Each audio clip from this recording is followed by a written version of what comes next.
It's truly an honor to be up here and having been invited to come speak to you here today. So thank you to the conference organizers who have also done a fantastic job with this conference. This is really personal to me. I have a deep connection to South Florida. I actually graduated from FIU about 15 years ago, which, saying out loud, makes me feel kind of old. I spent time living in West Miami-Dade. I lived in Coconut Grove, even North Bay Village. I even had an internship with the city of Miami for a period of time. So complete streets in South Florida really is personal to me. And during my time living here, it really formed my opinions about what I wanted to do for the rest of my career. And so I became an advocate for complete streets here in South Florida as a student when complete streets were kind of emerging as a concept. And really, my experiences here locally helped motivate me to go to grad school and become a transportation planner and do the work I've been fortunate enough to do since then. So it kind of all brings me back here today. So it's an honor to be with you all. I'm going to spend the next few minutes kind of walking through Hoboken's 13-year-long journey from basically zero investment at all in complete streets to now being in a period of 6 consecutive years without a traffic death. Thank you. How many people have been to Hoboken before? Okay, this side of the room's doing all right. Nice. For those who are not familiar with Hoboken, it's a pretty small city of about 60,000 people located in the west side of the Hudson River, just across from Midtown Manhattan in New York City. It has a pretty youthful demographic. About half the population is 18 to 34, so a lot of millennials running around. It's a very transit-rich community, so about 60% of workers commute by public transportation. I think that's the highest rate of any city in the country. It's also the birthplace of baseball and the birthplace of Frank Sinatra. And Carlos Bakery, if you watched the Cake Boss show, yeah. He's probably the most famous Hoboken resident, to be honest, although he doesn't live in Hoboken anymore, so anyway. A few pictures just kind of orienting Hoboken. There's Frank on the left. Hoboken has fantastic waterfront parks in the Hudson River with the best skyline views of New York City anywhere, and that includes if you're in New York on the East River. That's just my opinion, but it's also fact. This is Pier A Park on the left. I think this was a Mumford & Sons concert from a few years ago where there was over 10,000 people that attended. For the people here who have never left South Florida before, this is a picture of snow on the right. I know you love that. Here are some open streets examples in Hoboken. On the right here, we have the Arts and Music Festival, which takes place twice per year. On the left, we have a picture of Halloween, which is really a big spectacle in Hoboken now. I think the kids have caught on to the concept of door density, and they realize that they can get more candy, like per linear mile in Hoboken than many other places. So the streets just get overwhelmed with people from communities all over New Jersey who come to Hoboken every Halloween, and it turns into its own kind of ad hoc open streets event. We got a historic street here on the left. This is Court Street. On the right, this is the intersection of 11th Street and Washington Street, which is also allegedly where the first game of baseball was ever played. So now that you're better oriented with Hoboken, I'm going to walk through that 13-year journey that I just mentioned.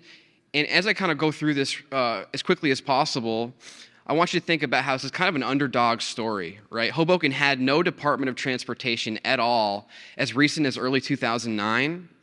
At that time, in early 2009, there was a mayor that had been arrested for corruption, a parking utility director who was arrested for stealing over $1 million in quarters. I'm not joking. It's Hudson County, New Jersey. If you're familiar, Hudson County is pretty famous. And the city's finances had been mismanaged for a long time, junk bond status. New Jersey actually had a state fiscal monitor that was needed to kind of manage Hoboken's finances and kind of navigate the budget process. That's how bad things were. And so I want you to find hope in Hoboken's kind of underdog story that a small city of 60,000 people with limited resources and kind of these challenges from 2009, how we were able to make pretty significant progress on complete streets and Vision Zero in a relatively short period of time. So how do we get there? So this one's obvious, but any politicians in the room right now? They all left probably. Oh, in the back? There you go. Oh, yep. Mayor, elected officials, public servants. I like elected officials. Mayor, you won an award earlier. Congratulations. But this has been really important for Hoboken. Hoboken's benefited from having, after the mayor that was arrested, 2 consecutive mayors that have turned the city around, and both were extremely committed to complete streets and now Vision Zero. And having that continuity of leadership over now 4 different election cycles has been critical for keeping and maintaining that momentum for Hoboken and complete streets. Community support has been really important in Hoboken, and again, this is kind of like a duh, but without that leadership from your elected officials and without that community support, it's hard for things to really align and have the kind of success that we've been fortunate to have over the last decade plus. These folks have helped get support for putting bike lanes on 40% of Hoboken street miles, so kudos to them. So really the conduit for kind of starting this journey was a bicycle and pedestrian master plan from 2010, and this was kind of the first formal plan that organized a lot of the strategies and actions that the mayor at the time wanted to see implemented in Hoboken, right? And this would end up being kind of the precursor to Hoboken's Vision Zero action plan, and it's something that I think every community should have in some form if you don't have a Vision Zero action plan or something similar. So after this plan was adopted, it came down to implementation, right? We all have a lot of good plans. It comes down to how well can you implement those plans. And so even in a place like Hoboken, right across the river from New York City, an hour and a half from Philadelphia, a lot of people were not familiar with some of the things that were recommended in that action or in the bicycle and pedestrian master plan. Things like bike lanes, curb bump outs, a bike share plan or program was recommended in there. So we had to use pilot projects to help kind of disarm some of the skepticism and some of the concerns and fear that people had about what these projects might look like or how they might change the feel of their community. And this was one of our most effective tactics that we've used over the last several years and would highly recommend to any other community. They've been talked about a lot during the conference here as well in terms of how effective they can be. Just a few examples here. Bike parking on the left, a pilot bike share program, pilot bike lane, right? Sky didn't fall when we striped a bike lane. This is our current mayor, Mayor Bala, and his son from a few years ago. This is reclaiming some street space for a multi-use path in the waterfront, connecting a gap where there's only a 4-foot sidewalk and not enough capacity to handle the high volumes of joggers and people pushing strollers and bicyclists and so forth. That's now being designed, so that was made permanent after this pilot project, and now we're doing a major complete street permanent redesign that will incorporate this in there and more. We also have pilot curb bump outs using epoxied gravel material, mini roundabouts, even chicanes. So as the pilot programs were mostly successful, the next step was how do we institutionalize and supercharge the implementation of these things, right? We need to do this in a sustainable way so that we can maximize kind of the effectiveness of our implementation. And that really came out of our Complete Streets program, which we adopted in 2011. And that was through a Complete Streets policy that basically said, very common, we all know what Complete Streets policies kind of sound like, you have to, incorporate, pedestrian and bicycle and transit facilities into these, street redesign efforts and so forth. And the way we went about our Complete Streets program that's been, I think, very effective for us, and I think can be replicated in any other community, is that we didn't just make Complete Streets an extra, right? We took our pavement management program, again, something every community has in some form, and we kind of co-opted that, And we said, we're not going to just repave streets anymore and make it the way that it was. And if we have some extra grant funding, maybe we'll add in, a protected bike lane or a curb bump out or some transit improvements. We're going to layer in those improvements for every single paving project. And that's the way we institutionalize it, so that during the life cycle of each street for that pavement, we know we'll get an opportunity to make those improvements every 15 or 20 years or so. We'll have an opportunity to get to every street in our community, every block in our community. And so here are just kind of a few examples before and after, right? It can be as simple as striping. Here we have a before and after with a pedestrian island and RRFBs. This is River Street and 2nd Street in Hoboken. Actually had two cracks at this over the last 10 years. First, just striping again. Then with additional funding, we were able to upgrade some of that striping to have a curb bump out there on the left. So you may not get everything you want in a project the first time because of funding or there's not enough support from the community for it. But if you layer these things over time, you eventually can get there in phases. Before and after, again, another curb bump out with epoxied gravel, right? So if we ever want to convert that bike lane to a protected bike lane, it'll be more cost effective. Here, this is by a school and a park. This intersection connects the two, a raised intersection. This is one of the most famous pizza spots in Hoboken. So now we have rain garden bump outs that also have a streetscape benefit and a stormwater management benefit. Also by a school, now we have shorter crossing distances with pedestrian island and RFBs again. I mean, those are things you can do in any community, right? Very basic. So that's kind of the long game that we've taken, right? Layering in those incremental improvements year over year. But as has been mentioned several times during this conference, we also have to have a greater sense of urgency for our arterials and streets that have the highest numbers of crashes and injuries and deaths on them. And so on a parallel track, we've been focusing on investments on these priority streets, right? So Observer Highway was one example. In 2015, we did a road diet there. It was the first road diet of its kind in New Jersey with a protected bike lane on it.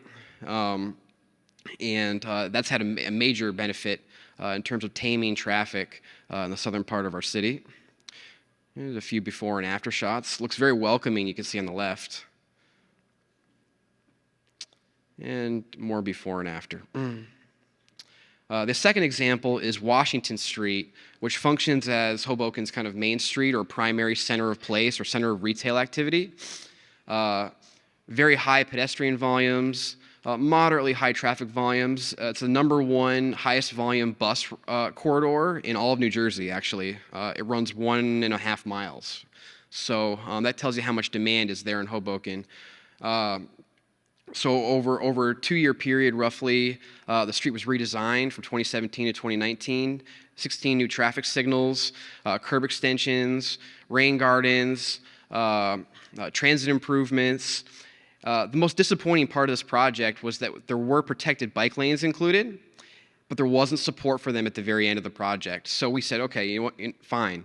We're going to put in the most visible green bike lanes ever, and it's better than nothing. It's going to attract more people to ride on Washington Street and use this corridor, and they're going to feel that this is not as good as a protected bike lane. And guess what? We're going to build up a new set of advocates, and the next time Washington Street is due for repaving, the support's probably going to be there. And we're not even 3 years removed, or we are 4 years removed now, time flies, from the completion of Washington Street. And already that support is there. We're getting calls all the time from people who are asking, when are we going to convert the bike lanes on Washington Street to be protected? So again, these things can happen in phases, right? That's okay. Just a few quick before and afters. You see how long these crossing distances are? Not by South Florida standards, but nonetheless.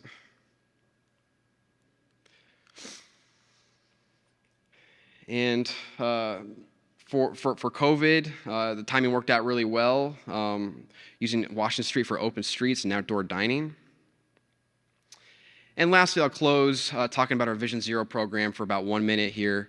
When Mayor Bala came into office in 2019, he wanted to take complete streets and the concept of complete streets, which sometimes can be kind of a little difficult to explain to the public, or like, what is a complete street, or what makes a street really complete, and go more expansive as well, and have something that everyone could rally around in the community, right? A clear goal. Let's get to 0 traffic deaths and serious injuries. And that's helped galvanize the community after kind of complete streets was becoming a little bit stale. And has been very effective at kind of taking the progress we had with complete streets and then making that sustainable and getting to that point now where we're several years out with no traffic deaths. So, of course, we developed a Vision Zero action plan. And as part of that action plan, we intend to update this about every 3 years so that it keeps up with, rapidly evolving best practices in our industry. And the most effective thing that we've done so far, I think, as part of the Vision Zero program implementation is a citywide 20-mile-per-hour speed limit, which we just rolled out a couple months ago. We know speed is the primary factor in terms of the severity of traffic collisions. So, our goal here is to marry lower speeds with better, safer street design and hope that together those two components can continue to have sustainable benefits for having 0 deaths year after year moving forward. And my last slide here, 13 years of complete streets and Vision Zero in Hoboken. We've implemented 150 plus curb extensions, 80 plus painted curb extensions, 14 miles of bike lanes, which is about 40% of our Hoboken's linear street miles, 14 pedestrian crossing islands, 10 raised crosswalks, a citywide 20-mile-per-hour speed limit, and 0 traffic deaths over 6 years. So that's Hoboken's story. Thank you very much.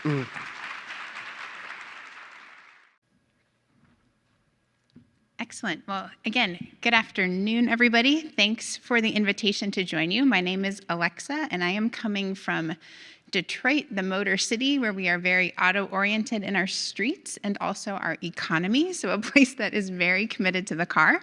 But I'm excited to share the Livernois Streetscape project with you, which was kind of the beginning of our complete streets work in the city. Unlike Ryan's amazing example, we don't have a complete street plan or ordinance. We don't have a Vision Zero ordinance adopted, but this is kind of how we've maybe worked project up to getting some of these outcomes in Detroit.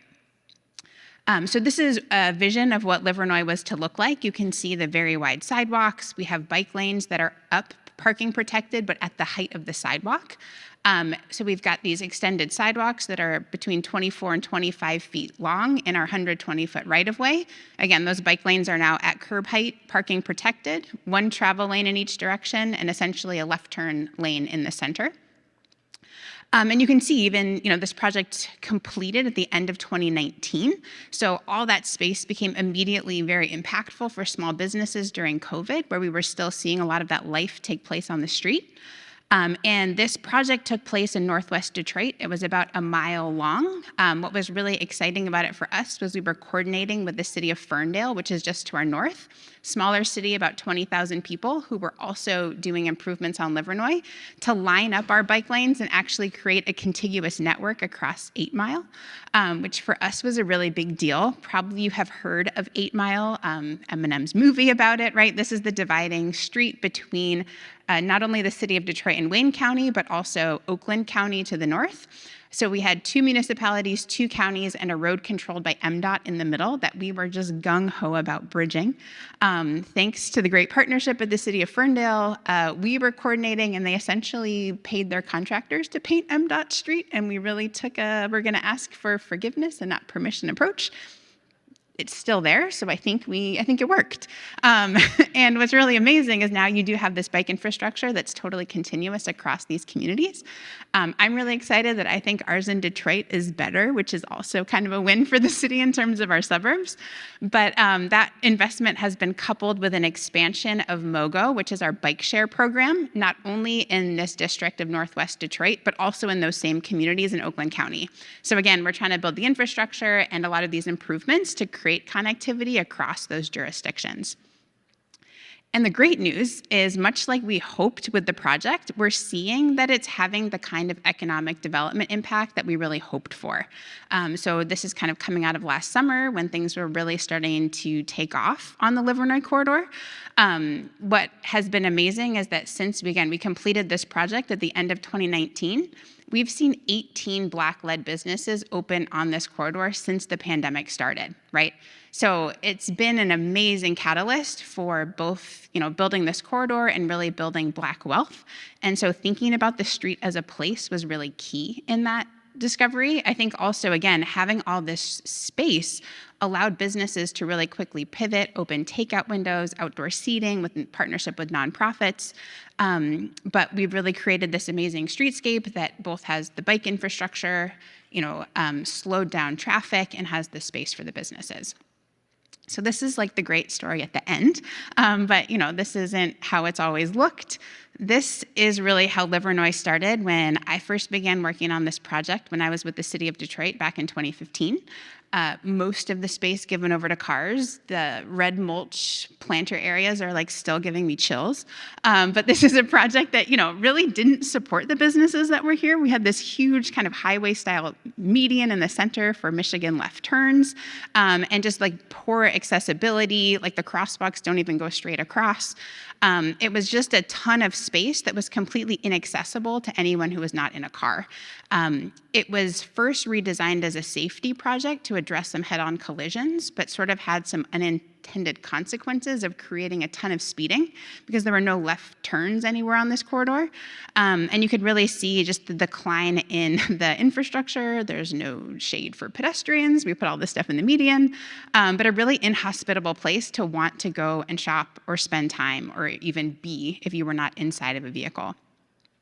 All this was taking place too, right as Detroit was coming out of its own bankruptcy. I think Ryan shared, another underdog story coming out of Michigan here, where this was a lot of the national press, right? You were hearing a lot about our foreclosure crisis. You were hearing about, our city going under emergency management. But despite that, we were seeing a lot of resurgence in our downtown, again, coming out of the Great Recession still at that point. We'd seen a number of employers relocate to downtown. There'd been a huge amount of investment in the public realm. And that really built on really decades of investment from the private sector, philanthropy communities of trying to bring back our greater downtown and some of the adjacent neighborhoods. So when our mayor was elected in 2014, really his charge to us was to try and bring that sense of economic vitality back to the neighborhoods in the greater city. So where the blue dot is shown in Northwest Detroit, which is about 8 miles from our downtown, is one of these neighborhoods where we were charged with trying to reinvigorate the community and also these commercial corridors, which were highlighted in red. Some of this work was starting to happen at a very grassroots level by activating businesses along the corridor. This is really this planning district that we embarked in. There were over 10 different neighborhoods in this geography, all varying levels of stability. What's shown in blue were properties that were publicly owned by our Detroit Land Bank that had come through the foreclosure process. So you can see in that pattern a real diversity of stability. Similar, this is an area of Detroit that was over 95% Black, but had some of the highest household income variance across the city. So we really were thinking about the public realm to bring people together and actually bridge across some of these divides, but we really spanned neighborhoods where the incomes were about $13,000 a year to over $130,000 a year per household. So quite a diverse community, even though there was a lot of, not so much diversity in terms of racial makeup. So we were coming from bankruptcy city, we were a planning department who was getting relaunched, and we had to begin to build a lot of trust. So we did that by first starting to talk to the community, hey, what planning have you been doing for the last decades that's never been funded? You've already had these meetings and talked, let's start there.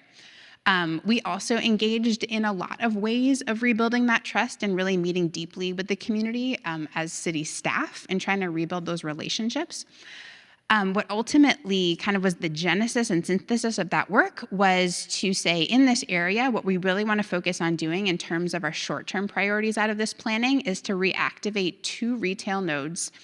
They started out as about half a mile long because we figured that was a good walkable stretch, and we would kind of graft density and complete streets into this very auto-oriented fabric. So I'm going to talk to you about one of those projects up at the Avenue of Fashion on Livernois. In parallel with this, we were also investing in trying to bring more mixed use and infill through adaptive reuse to some of these corridors that were entirely commercial and backed by single family housing. So we were seeing commercial development. We had a small business program where we were offering both technical assistance and funding both to landlords who might have a vacant structure and entrepreneurs looking for brick and mortar spaces. So we were making matches of these groups in these corridors where we were investing.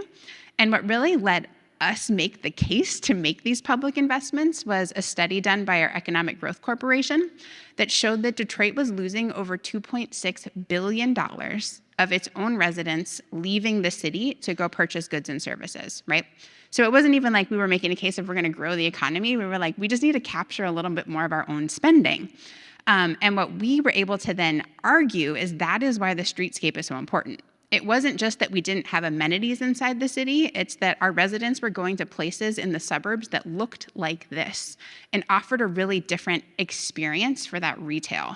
And as we all know, streetscapes offer like myriad benefits, but this became the argument that really got us the political traction to say, this complete street is actually an economic development strategy. For us, like, yes, it checks all the boxes. We wanted to, allow people to walk. We wanted to improve safety. We wanted to have green infrastructure. But it was really the economic argument of saying, how do we layer, again, these investments into business and development with a streetscape improvement that ties it all together? So we really began to engage deeply around that in around 2016. Prototyping and pop-ups have come a lot. We really jumped in on this and had many of those same thoughts that people have discussed about, we're coming with these plans and we know that people aren't reading them. Let's start to test this one-on-one, but also let's be sure we're going to back it up with real investment and not just like do a pop-up and never show up again while we try to raise the funds. Yes, really important. So we actually got a small amount of grant funding and began to bring the Better Block Foundation, who's based out of Dallas, to come help us do these really quick interventions. Here's Maurice Cox, our former planning director, and Jason Roberts, the head of that organization, spray chalking the street. We would put out bike and car counters. We would engage students, residents, and really starting to transform what Livernois could be and open up the conversation about the future. And this was kind of the insight that I started to hear from residents where, we don't have infrastructure like this in a lot of Southeast Michigan. So there was this whole mindset shift that doing this kind of pop-up allowed us to have where people began to say, wow, I never actually thought this could be a neighborhood street, right? It felt so much like a thoroughfare.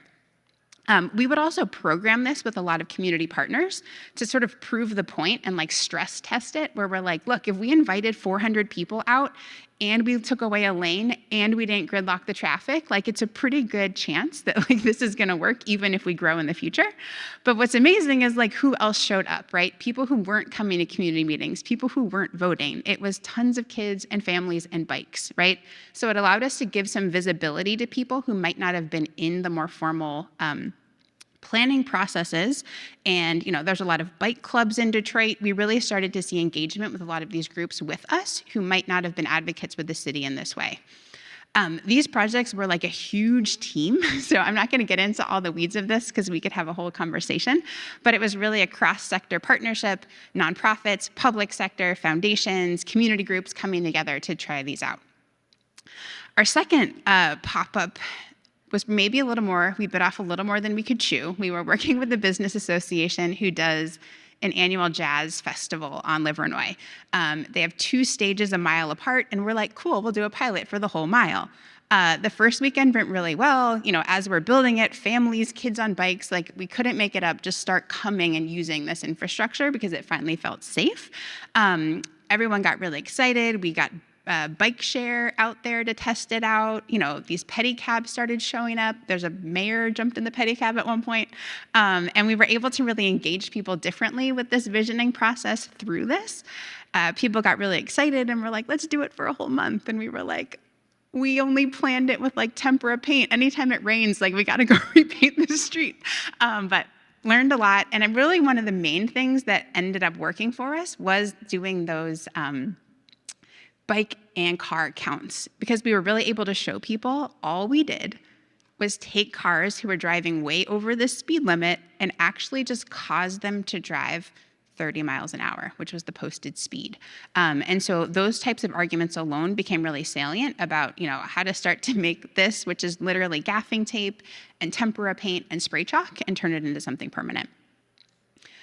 Through the planning process, we were exploring 2 different options, one of which was a little bit less transformational, took some space away from the median.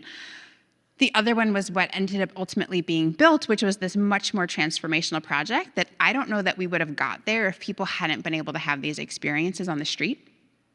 We were also in the process of fundraising to support all of these plans, and what I'm really excited by was it allowed us to put streetscapes in the economic development strategy of the mayor's office and get that real buy-in and funding support. We ended up issuing a road bond. The state had passed a gas tax increase a few years prior that was kicking in. And so what we did was put out a bond against those revenue increases, and the mayor and city council agreed to earmark 80 million of that towards 17 complete street projects citywide. The planning department and mayor's office would still be out front leading some of that engagement, and then it allowed us to really think about how do we grow DPW to implement those projects. So that led us to create a complete streets team, again, in the absence of any kind of policy, but that team was stood up to be the entity to implement these bond dollars, and they've since grown to take on a lot of our street calming projects. To scale them up, we put out an RFP to bring on a project management organization. We actually brought on 2. So they're doing some of the engineering support, the CA, and we basically ended up lining up the projects. They each got assigned one, and as they finished, they would get assigned the next project. This was happening as the mayor was up for election. We were getting the buy-in from the business owners that the big sidewalk option was the one, and we really quickly realized that it was going to be either 2 seasons of construction where we could have more traffic flow, or one really busy, crazy, tear up the whole street and do it as quick as possible, which is what the business owners ultimately agreed to in terms of making this vision happen. Probably where we could have done better was the coordination during that construction. Once the street was really torn up, we got a ton of pushback and protesters started to come out. And some of the real skeptics of the project leveraged this to their own political ends to start to be like, we told you so, we love our cars, this is all, fire and brimstone, the sky is falling. I think we could have done a better job with some of the business support, which we've since improved. But what was really amazing is now that the project was built, it opened in 2019, as I mentioned, and then 2020, it was really ready to accept the public life that I think needed to move outside during the pandemic. We've seen not only the benefit to the economic development of the corridor, but also the fact that not only are businesses and elected officials who were skeptical completely sold on this idea. Other communities in Detroit have now said sign us up, we want one too. That sometimes taking those hits and staying strong and doing the project can really yield benefits in terms of helping people through that change and see what's possible. So with that, I will thank you for letting me share our story.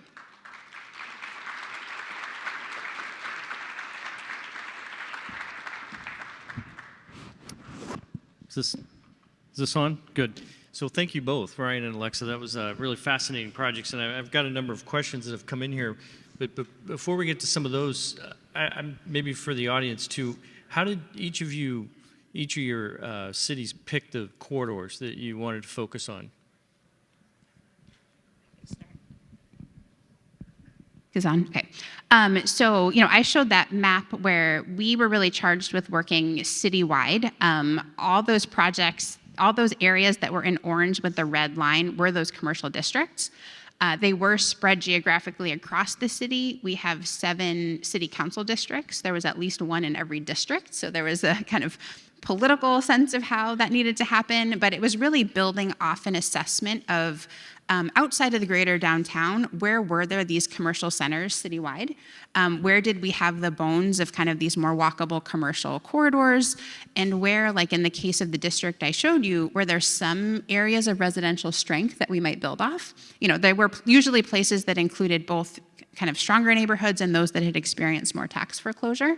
But we were both trying out to support those places of strength and also make sure that recovery and investment was happening citywide.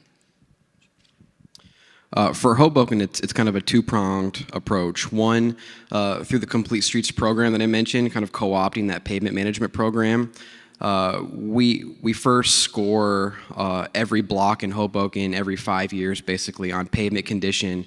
That's not the only criteria, though. We also provide additional weighting criteria if a street is adjacent to or near a school, a park, a senior building, public housing, if it's a bike route or a transit route, and of course, crash history and injury history is included in that as well. So that helps with ranking the streets through that program. On a parallel track, we have our Vision Zero Action Plan, which identifies where our high injury network is within the city, and those streets on a parallel track get identified for more intensive capital funding. Okay, yeah, thank you very much. There's a couple of questions here related to the opposition. I know, Alexa, you talked about, staying the course. So maybe each of you could talk about how you dealt with that opposition. I mean, here we sit in this room right here and we think, wow, it's a great idea in the community. I mean, who would be opposed to that? But clearly, anything you go out and do, you're going to have opposition. And then, so maybe talk about how you dealt with some of the opposition for each of your projects. And I'm curious, you both have maybe today. Are you still getting opposition? Or I know you mentioned other communities are wanting to sign up for this. So maybe talk about the leading up to it, and then here we are a few years later. Sure. Yeah, happy to elaborate. So, we were doing these pop-ups and sort of hearing from a probably wider swath of the community than the people who might be coming downtown or going to council meetings and maybe having the louder microphones about some of their opposition. We ended up doing a whole process of trying to have some data and surveying what people thought. And what we were finding was almost universally residents in the area were really excited about these improvements because they saw this as kind of their home and their neighborhood. We saw a real split in the business community. Some of the businesses felt the same and were maybe more progressive about saying, I want to create this destination for my business. Other businesses were really structured as maybe they have a McDonald's and they get their business by just a lot of throughput of traffic. So there were really distinct points of view among the business community. And so, part of the process was just us at a staff level, deeply understanding who the different players and constituents were. Ultimately, the way that we moved it forward was that our mayor orchestrated a community vote to ultimately be had, where all the department heads were there, invitations were sent out within the community, because I think we were trying to balance the fact that some people drove through this road to commute to somewhere else, and we were really trying to think about it as a place-based intervention. And so the mayor put this to a public vote that then gave the buy-in, and I think that political moment of saying, overall, we've built some consensus around this, that I think, there was maybe more opposition early on, but now if you ask people, even some of the big detractors are huge proponents, both business owners, elected officials, came to see the value of what it could be, and I think the economic impact that it's had. Thank you. And Brian, I know you can talk about opposition, but there's a specific question about why the opposition for protecting the bike lanes. I assume this is on Washington Street. So Hoboken has some of the highest on-street parking pressure and demand of any city probably in the country.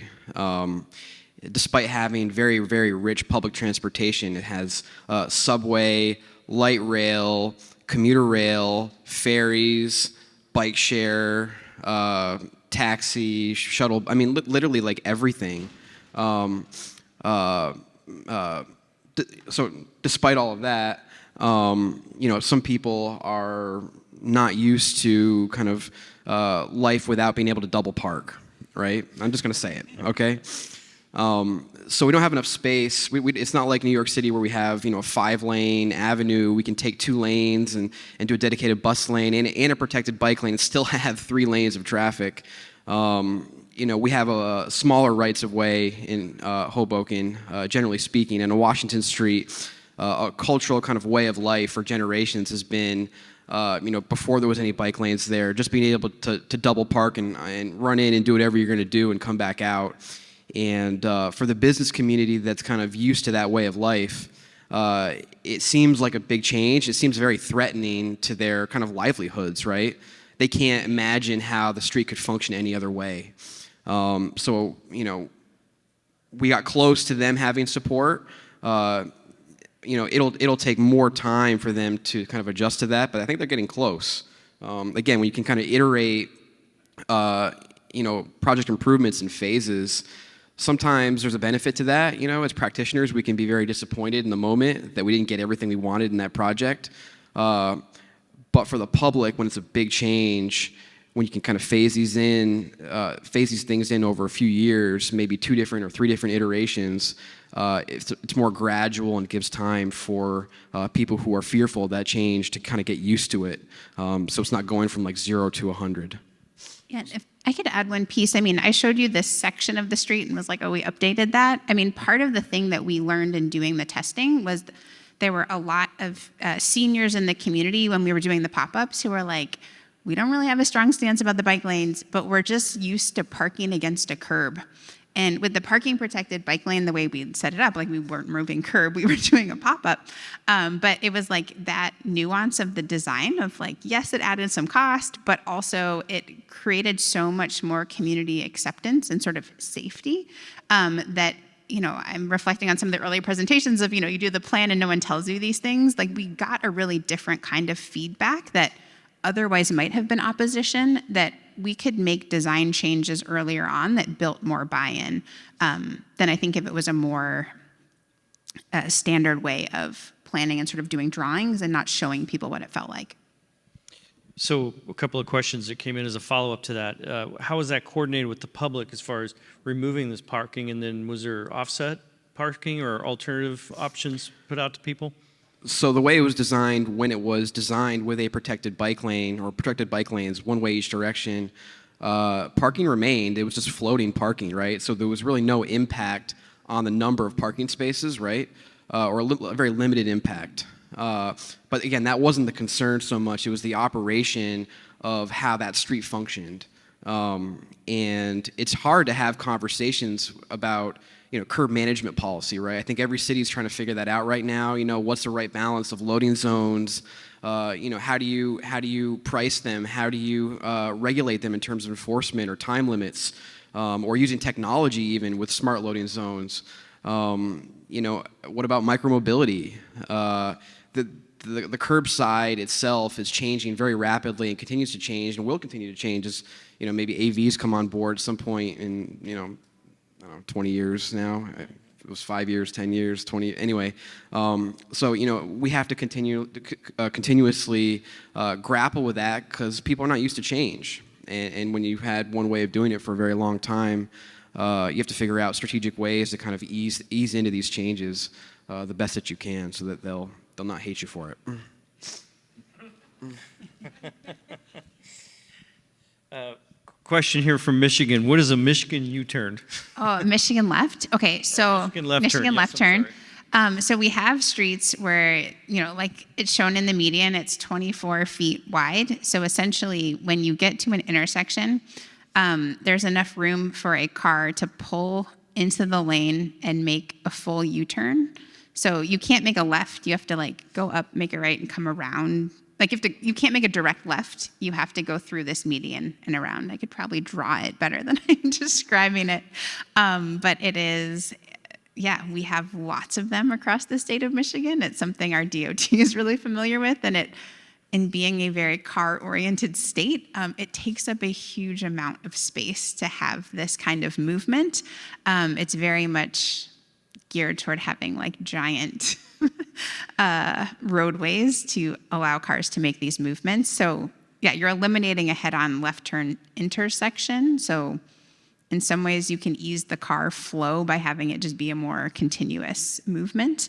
But it's super unfriendly, in a city on a commercial corridor where you'd also like to have people or bikes or anything smaller moving around. So for both of you, what was your biggest challenges in implementing your projects? Biggest challenges. Again, I think context matters.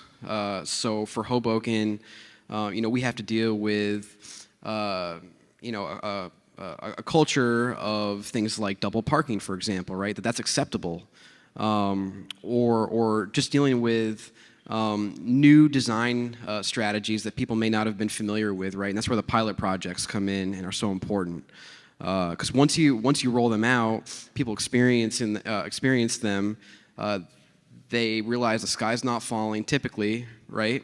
And when they become permanent or more permanent, that builds momentum for the next street that you want to do that on, right? So you don't have to go through as intense a negotiation or kind of, there's less feedback or public opposition is what I'm trying to say. So that's what's been effective in Hoboken over time. These pilot projects that ease people into certain design treatments, and over time people buy into them, and then they become normalized. Right, the kind of Overton window for what's possible continues to shift gradually each year to the point where compared to where we were in 2009 or 2010 to now is like just a dramatic change.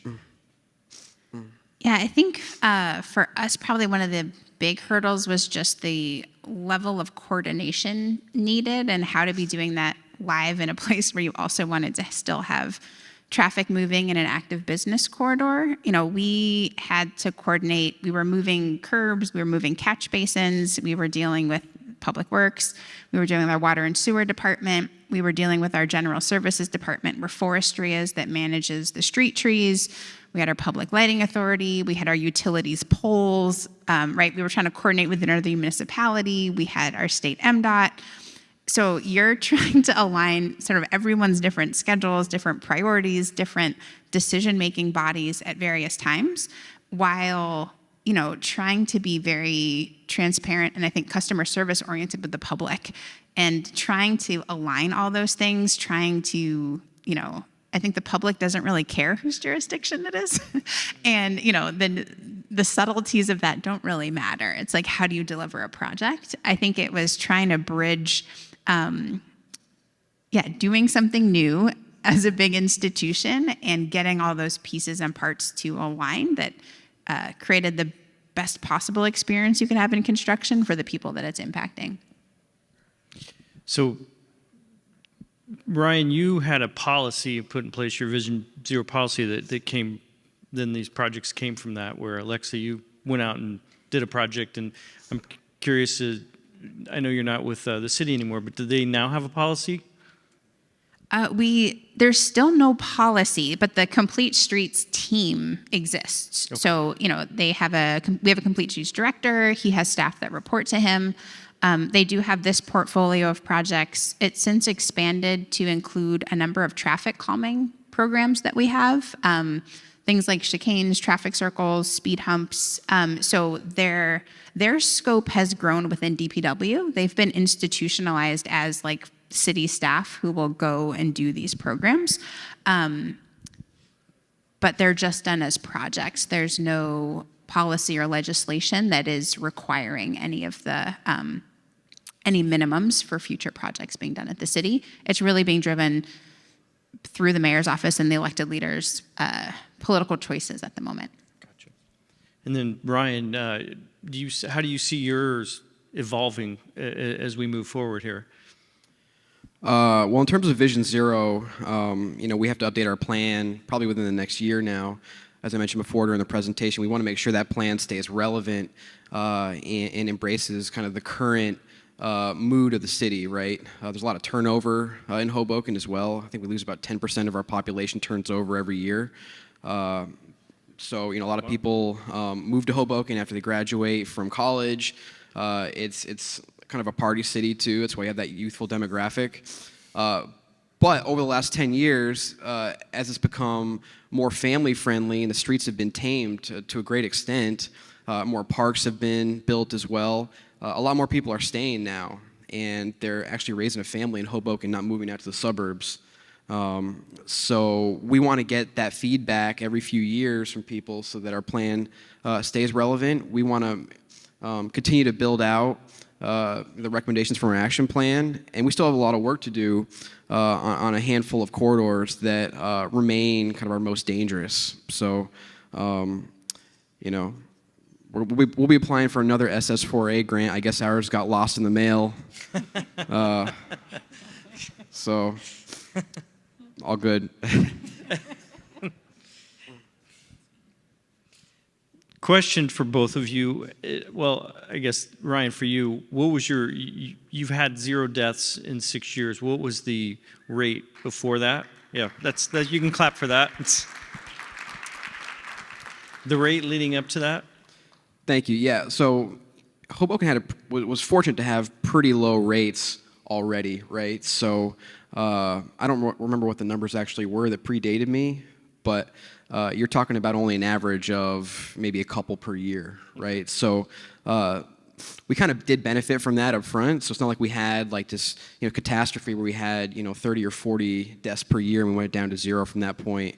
But when people ask that question, I like to say, for us, and I think for most communities that believe in Vision Zero, 0 is the only appropriate number, right? And if it was your family member or friend that made up, one of those 2 that were dying every year, how would you feel about that if somebody just said, that's okay, that's pretty good. You guys are already doing pretty well. Yeah, we're very fortunate to be at 0 for 6 straight years, and we hope that we can stay there for as long as we can. We do know that it's probably inevitable that one day we're going to have a slip up, right? And that's why we are not stopping. We're not putting our pencils down and celebrating the fact that we've had some success. We have a lot of work to do, and we look forward to continuing to do it. And I would say, too, there's a lot of advocacy in Detroit for folks who are trying to push the city toward actually having a policy response around Vision Zero in terms of complete streets. I think we were just able to get some projects done before maybe like going in quite as linear a way of like getting the ordinance, getting the plan, get the project. We tried to take those values at a staff level and get the project done and hopefully be moving us towards something that might be more comprehensive. Very nice. And then for each of you, what role does enforcement play in the success of your projects? I'll go first in this one. I think enforcement is still important. I'm not necessarily of the belief that we can completely get rid of enforcement when it comes to Vision Zero. And we've worked really hard with the Hoboken Police Department for several years now to bring them on board and get them invested in Vision Zero. And I'm really proud to say that they are very invested in that. And then also trying to do it in an equitable way, right, which is critical. But we've seen other places in New Jersey. I'm not going to name names, but places that have not focused as much on the enforcement side of things, and you can tell the difference, right? People don't feel like there's any repercussions for their actions, right? And we want to design streets that have as minimal enforcement needed as possible. If you need a lot of enforcement, your street design's probably broken, right? Or it's not good enough. And so we've kind of taken that approach with PD. When people from the public complain about not feeling safe on a street, we blame ourselves first, right? We put ourselves out there and say, that's on us. Don't go to the police and complain to them. It's not an enforcement issue. We need to do better first, and then they're going to back us up, once we've had our opportunity to do what we do, right? Yeah, I think for us, especially when it comes to speed, we are very much in the camp of it has to be a physical design change. We are a city that's 139 square miles. We were built for a population of almost 2 million and have about 670,000 people right now. So pretty much every street in our city is level of service A. It is completely overbuilt for the population we have, and this speeding culture we have really reflects that. So it's kind of like a losing game of whack-a-mole to be we'll put some enforcement here or there. As soon as it's gone, the behavior doesn't change. So we were very firmly we needed to reduce that number of travel lanes to actually get the outcomes we wanted in terms of the driving behavior. And we were really able to, I think, you can do the traffic study. It kind of doesn't mean anything. Sometimes at a public meeting, like we were able to say, you know what, it was Jazz on the Ave. It was a huge festival. We had 1 lane in each direction, and the street never gridlocked. You lost 30 seconds of getting from A to B. That kind of demonstrating to people that the sky didn't fall ended up being critical, but it was really that physical design change we needed to change the driving behavior that we thought was so important. Yeah, one of the questions here was about that, but with the lane elimination, but with such a overbuilt infrastructure compared to your population, that's probably pretty obvious. Yeah, I mean, and it's funny because it's people would be like, you're slowing down cars. I'm like, I would ask people, I'm like, what do you guys think the speed limit is on Livernois? And people would be like 40, like 45. I'm like, it's 30. It should probably be 25, right? But we never really made, like, all the times we did counts, the models we ran, like, we really were only bringing people down to the speed limit. So we were like, if you want to have a conversation about what should the speed limit of Livernois be, like, that can be another conversation. We are trying to make sure that the design of the road leads to the behavior that is already part of what it is, signed to be. We've got time for a couple more questions here, but related to that, Ryan, is enforcement of that 20-mile-an-hour speed limit an issue? Do people really drive 20 miles an hour? We haven't done an after study yet. It's been only recently implemented. We will do an after study. That was one of the issues that came up when we were preparing to introduce the ordinance for the citywide 20-mile-per-hour speed limit. How are you going to handle enforcement? There's no way you're going to do it. It's just like a feel-good thing. Have at it. And our response to that was, that's okay. Like, this is not designed to be a gotcha, right? There was a lot of people that were also concerned that, from the outside, actually not people who live in Hoboken, people who visit Hoboken, thought this was some sort of measure to drum up all kinds of ticket revenue, right? And that's exactly the opposite of what we're trying to do. We don't expect enforcement to be heavy-handed for this ever, right? How many people are driving, 55 or 60 miles an hour on 95 right now, right? Like, what percent? Almost none, except for, after 3 o'clock every day, right? When it's like 5 miles an hour. But that's okay. If we can have, 20% more drivers drive 5 miles per hour slower, then, how many crashes did we save, right, from happening? Or how many serious injuries didn't happen, right? Now they're just crashes without severe injuries, right? So that's our approach. We know it's not going to be perfect, and it's never intended to be something that needs a ton of enforcement. We are working with our police department and Hudson County for county roads. They're great partners, and they're very supportive, and they will help out. But this is in no way, shape, or form intended to be something that's a heavy-handed enforcement initiative. Okay, well, please welcome, congratulations for both of you, and let's give both of our speakers a round of applause. Thank you. Thanks. Thank you.